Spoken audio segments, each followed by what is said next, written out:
I'm Bruce Morrell. I joined the K Company, 333rd Infantry Regiment, 84th Infantry Division in March of 1944. I came from ASTP to the 84th. I had graduated from the advanced ASTP, and they gave me a PFC stripe and a rifle. I was a rifleman with the 84th, went overseas in September. I think it was September. Was in the initial combat around the chateau. I wound up with immersion feet. I had both feet turned black and swollen to the point that I couldn't get shoes on. I was evacuated to the battalion aid station, to a medical evacuation, medical gas treatment battalion that was an evacuation hospital.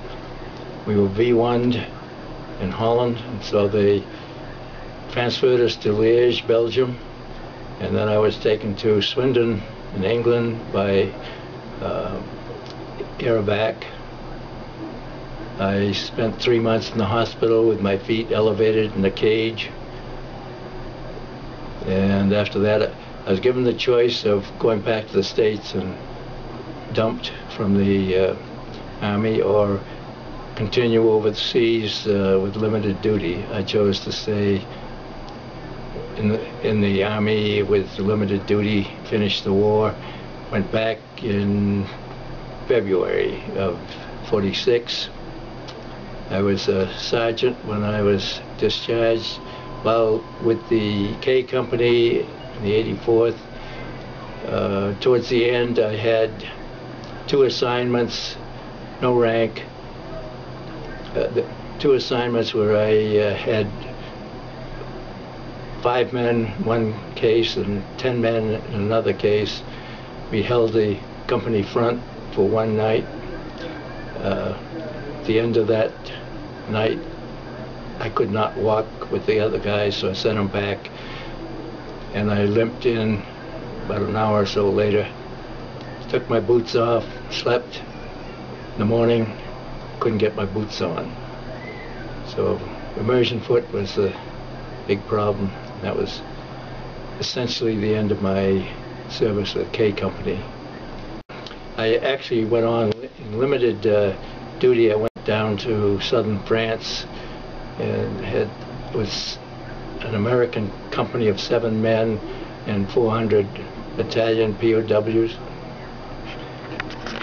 We built a replacement camp down there. Because I had surveying experience and so forth, I wound up being in charge of most of these guys.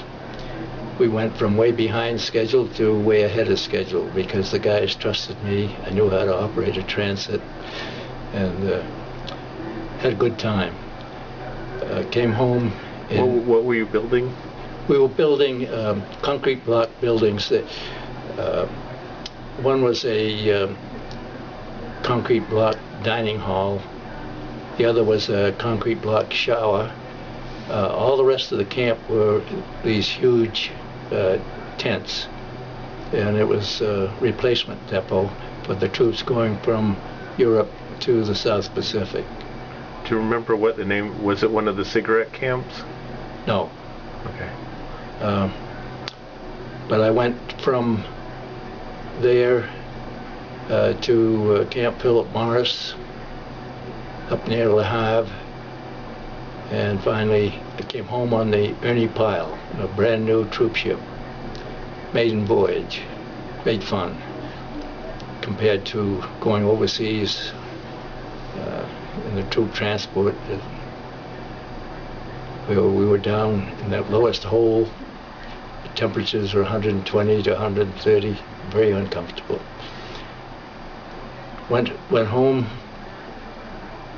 went back to MIT, graduated, went to work with General Electric as a flight test engineer. When Korea came along, I was recalled to the I was an enlisted reserve sergeant.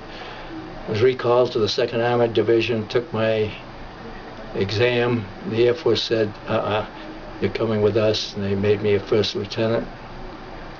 I went into flight test for 5.5 years, flew on all my projects, then went to the Air Force Institute of Technology, was with a master's degree in aeronautical engineering. Went from there to the propulsion laboratory at Wright-Patterson, was project engineer on various engines, did a lot of flying with my projects. I went to the Air Force Ballistic Missile Division. I was project manager for the development of the first stage of Minuteman. Spent $1 billion or so on that. Then I went to the Air Force Academy for 5 years. I was associate professor of aeronautical engineering.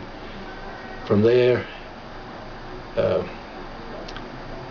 I went to the F-15 Weapon System Project Office. I was the chief engineer for the Air Force for the engines, developing the engines for the F-15, the F-16, and the Navy's F-14B.